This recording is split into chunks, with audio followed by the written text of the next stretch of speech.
Hi Tribals, my name is Kama Klassen, aka QC, aka Makes, aka I Sugar Begams, and I'm not here alone. I'm with Zano Kuhle and Kanti Njokweni, and we are speaking all things Experimental Festival on the 14th of June.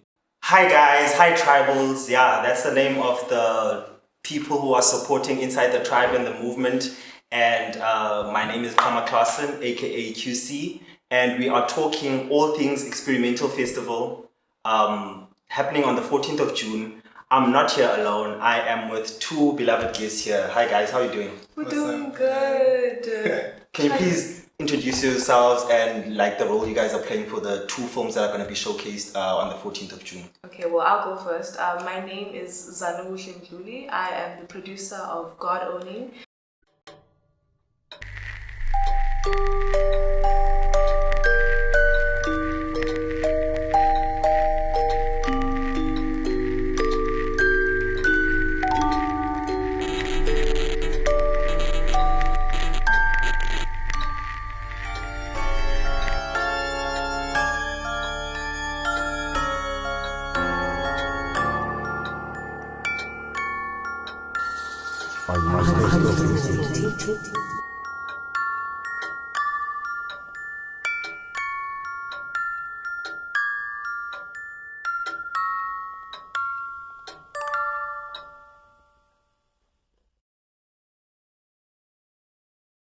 Which is one of the films that will be screened on the 14th.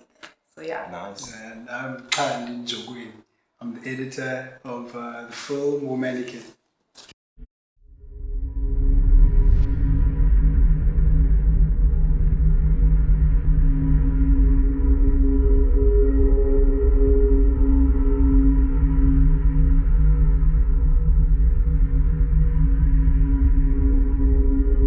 Beautiful, isn't it?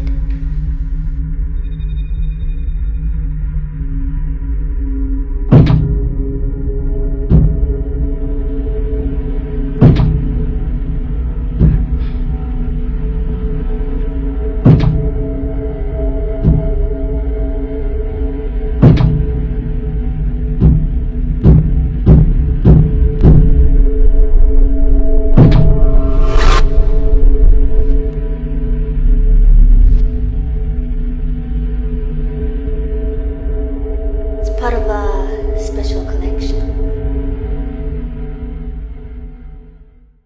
Nice. Okay, so guys, Zano first, can you walk me through what the name of your film is and what it's about? Okay, so the name of our film is God Owning, and when I always say that, people are like, what? Where the hell did you get that name from? And it's basically an anagram of going down. We took a lot of inspiration from Going Down the Rabbit Hole, which is kind of a theme that is used in Alice in Wonderland. So we took that and we made it our own, and we made our own film, or we based our film off of that. And our film basically follows a young woman who finds herself in these twisted and weird realities and environments, and kind of to find her way back to reality, she must now confront her fears and her past. So that's just that. I love that. I'm getting a lot of sense of color and playfulness and things like that from your film. Definitely. What about you, Kanti? Can you walk us through your film? So our film's name is Womannequin. The reason why is because it really follows a story of this woman, and we never reveal her name actually. Follows the story of this woman who goes through different journeys of being oppressed by this man. So this man has an obsession of collecting or following women, kidnapping them, collecting them and turning them into mannequins, right? For his own gain. And he has like a number of these women collected in his office or whatever. And yeah, that's basically why it's called the Womannequin, and that's what it's about. Shit. Yeah. It sounds sick, I won't lie. It sounds twisted, but it sounds sick. Like, yeah, it's crazy. It's gnarly, basically. Yeah. One of the people, Gershom, actually mentioned that it sounds like a film that was made by a bunch of men. And I don't know, man. I'm literally getting a sense of it. Yeah, but there was a lot of research done into it. A lot of research. It wasn't just like, this is how we see it. We also did a lot of research and asked a few women around campus, went around and did all of our research to actually see what they actually go through. And also like the social climate of South Africa. GBV, those. We did a lot of research into that, so it's not just these guys made a film about women. Nah. I get a sense of like you guys talking about a lot of prevalent issues in society through your film, and I think that's very important. You know, it's not just films being made for entertainment's sake, but there's thought behind it, and I love that very much. Maybe you can answer first on who the film is for, like the target audience per se. So our target audience is very nuanced. So we have a target audience of like people between the ages of 18 to 24, your typical like target audience. But we really wanted to target Gqeberha's creative economy, you know, because I feel like they do have a moral obligation of coming to watch all these creative things that happen around PE. There's always talks about like things don't happen in PE, but we have an experimental festival happening, and I think people should come and see that. So when we say target audience, we really like wanted to talk to those people as much as we do everyone else, like women, men included, but everyone that's in a creative field here in PE. Yeah. So I'm sure they'll find some relation to it. No, I love that. You can also answer too on just who the film is for. Yes, so our film is for, I would say, young adults, so ranging from about 18 to 25. That's kind of like the generic age group when you put an age group to it. And the reason being is because our film deals a lot with topics of growing up or transitioning from, you know, being a child into an adult. And when you look at 18 to 25, it's that stage where you're fresh out of high school, you're in varsity, or you're about to graduate from varsity and going into the real world and kind of letting go of those parts and venturing into the adult world. So it's quite universal as well, because the theme or the act of growing up is something that everybody goes through. So I would say it's for everyone, but more specifically that age group. I like that. It speaks a lot about like the adolescence period, which is like, I think 18 to 24 is the adolescence period, like where your brain is still developing, because apparently your brain stops maturing after the ages of 25. Like that's the brain that you're gonna have for a lifetime. Yeah, you know? your frontal lobe. Your frontal lobe. And even when I was looking at the poster of your guys' film, like with the clouds and the little doll as we have here on display, like that is also part of your film. What was some of the inspiration that was behind like showcasing it as what is embodied in the film? Well, when we, I did mention earlier that yes, it was inspired by Alice in the Wonderland, and we wanted it to focus on the childlike versions of things or the childlike themes of things. Yes, it is a psychological thriller, you know, mixed with the coming of age, but sometimes it came across more so as a coming of age. So that's when we leaned more into the like the dolls, the colors, you know, the blues, the oranges, the pinks, etc. So yeah. I like that because like I'm very much an advocate of color, and just seeing movies that are full of color and stuff like that, you know, you can never go wrong with a coming of age film. And I think if you venture into that field, there's very much something that will resonate with a lot of people out there. Also with your guys' film, like if you see the poster, it has literally a mannequin. Do you think maybe sometimes some people might take it like literally as there will be a mannequin, or do you think people can get what the film is about when they're looking at the poster of Womannequin? Yeah, I think they can understand what the film is about, because it really shows everything that happens, all the main plot points that are in the film. So if you look at the poster, there's a mannequin, there's this big chess piece that the man controls. You'll see all of that in the film. But also like the shape of the chess piece is like a direct relation to the sunken place that we do in the film, right? It's all part of the things that we withheld. We haven't told anyone about it. It's a big surprise in the film demo. But yeah, I think all the themes that are highlighted in our films, like the objectification of women, the male gaze, that you can kind of see already from the poster and make an idea of what the film's going to be about. I like that because I was having a conversation with Tabs, and he alluded to some movies that were like movie inspiration, and when he mentioned one of the films, Get Out, I kind of saw a sense of that, you know. So I like what you're paying homage to basically with films like that. But I want to ask, how was it like managing production? You know, you said it's God owning, but there's a play on words with the title, because you can literally see it being going down as well, besides the God owning. Well, I don't know if there was anything that like it went down during pre-production and stuff like that, literally or physically. But also how you just basically ensured it was a success. I have actually like a theory of like the name of your film sometimes becomes your reality. So, or I would say Wonders of the Storm last year. It's a film that was done by Mihlali Lubambo. She was the director of that film. And everything that could go wrong sometimes like went wrong. So it's just made me think of a little fear that I have that sometimes what you name your film could actually become reality during the production.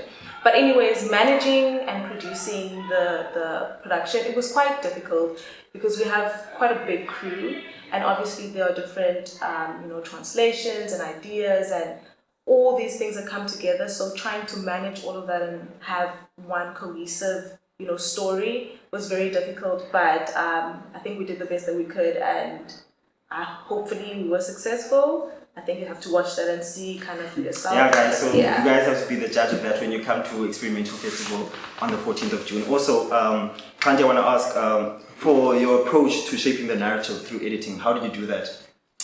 My approach to shaping the narrative through okay. Editing. Whenever I go into my editing, I'm more of a aesthetics come first before the narrative, So I work very closely with Utabi, who's the director and writer of this film, the Cineas as well. I work very close with them and making sure that everything they want is in relation to everything that I want. But like I said, it's more what will look nice on camera, what will look aesthetically pleasing on camera for me, and then with that, can I shape the story that Utabiso wants to tell, And also being like very close with him and talking to him throughout the editing process just helps a lot, because he also allows me to be an editor. He gives me like the creative liberty. So it's constant communication, let me just put it like that. I like that because, you spoke on an important topic of like just having great dynamics even within the crew when you're working together to allow your best work to come out. Yeah. And I can see that you guys have that within the crew, which is very important to producing the best work that you want to. And from the trailer that I saw, and I'm sure you guys, the trailer has dropped already for all the films that we are going to showcase tomorrow. You guys should check it out. I could see that there was really working together and cohesiveness from the whole crew. I'm sure even cost as well boiling down, which I think is important when you guys are making films like that. But your last question, ensuring the final edit, like it aligns with the director's vision. Do you think there were maybe any mishaps or things that you guys felt like could have been a hindrance to making sure the film comes out the way it should? I was actually having a conversation with Mr. Kluter about that, and he said to me, I remember I was just fretting about the edit, and he's like, bro, a film is never really like done. You never finish, you never get the right shots, you never get everything perfect. So with what you can, you put everything together, bro. So, don't repeat the question, Jacob. So, with like ensuring that the final edit aligns with Tab's vision as a director, like while also enhancing the story, do you think there were any mishaps or some like challenges before that could have prevented it from being what you guys wanted it to be eventually? Yes, definitely. I wanted to add elements on the pre-production. And the creator is full of a bunch of it's a lot of guys in so you can imagine like that proactivity or that Zano's crew might have, we don't really have that. We just like we'll see it like in the moment, but there's a lot of testosterone. Yes. So it's like the pre-production phase is always our biggest challenge because we know how to use the camera, we know like what we want to actually do. It's just the planning of everything. So those are and then that comes out, the actual shoot and the final post-production. So sometimes we always wish that we prepare well, which that's something we need to work on. I like the honesty.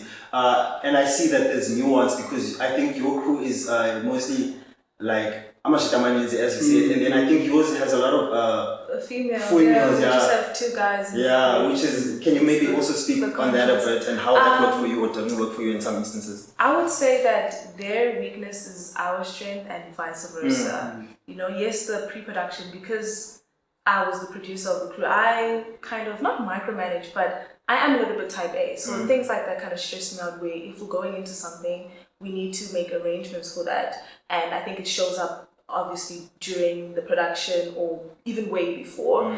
And sometimes I think where we have issues or we have slight mishaps is execution, but in terms of the planning, I always really try my best to plan as much as I can as a producer.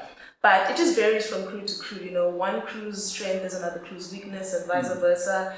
And luckily, we all, as a year group, have a good working relationship with each other. So if you want to, you know, if you need help with something, you can just go to other crew and they will help you, and vice versa. And kind of that's how we lean on each other and try to help each other with our strengths and weaknesses. So that's what I would say about that, yeah. Man, I like that so much. And would you say there was any creative decisions that influenced the film, and how did you advocate for that? I wouldn't really say so, because the way that I think is more producing wise. So I'm thinking about all the logistics of things, and I kind of let all the creative vision and everything that has to do with creativity, I give it up to the director and the writer. You just tell me what I need to do or what you want from me, and I will try my best to make it happen. So my mind is more so like planning, logistics, how, this, where, and not so much on the vision. I just want to trust the director, and I just want to give that all to you. Basically just want to give them a floor and like a guidance where everything that needs to be in place in a certain way is so that they can execute those creative directions. Yes. So I like.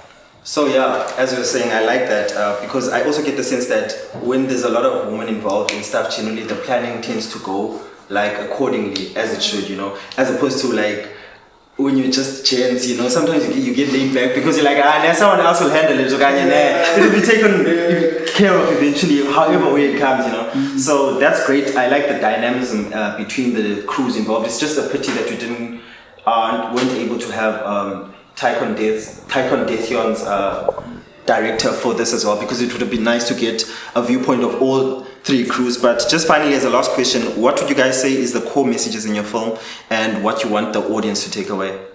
I think the core message is that it's okay to, you know, grow up, and yes, there is a fear around it, but you know, it's okay to venture into adulthood confidently, but it doesn't mean that you have to leave behind, you know, childlike versions of yourself or the immature side of yourself. You can take those playful parts into adulthood. You don't have to leave those parts behind, and it doesn't have to be as daunting, as scary as growing up is. So yeah. That's nice that there's an avenue of film that can show that it doesn't have to be as daunting. Like you can literally have a film that showcases that you can go into something, to life, as daunting as it can be for all of us, just with confidence and pride of knowing that if in a film it can be showcased that no, you can handle it and you can maneuver in it this sort of way, then you can as yourself, even in real life, because sometimes film is a depiction of real life, you know. And then also you can answer. I think for us, what we wanted to show in our film is there's a lot of discomfort for the woman that's in the film, right? And we wanted to show that the discomfort that women in South Africa feel because of like the male gaze, the way men look at women in South Africa, the way they try to subjugate them. So things like that. I think the biggest takeaway is just taking that feeling and putting it in the perspective of the woman for men to feel. You know what I'm saying? So how would you feel if you were walking down the street and you're not safe and people are looking at you, things like that, you know? That's what we wanted to highlight, and that's what we want people to take away from our film. I love that so much. Kanti and Zano, thank you guys so much. Experimental Festival on the 14th of June at AFTA from 10 to 3, right? Yes. Please be there. Tickets are 60 Rand for the films, 3 films that are going to be showcased, and it's 30 Rand for the screenplay. Yes. So yeah guys, see you guys on the 14th of June at AFTA GQ for great films. Season 2, episode 4, Inside the Tribe, Clever GQ. It's been real. Thank you so much, guys.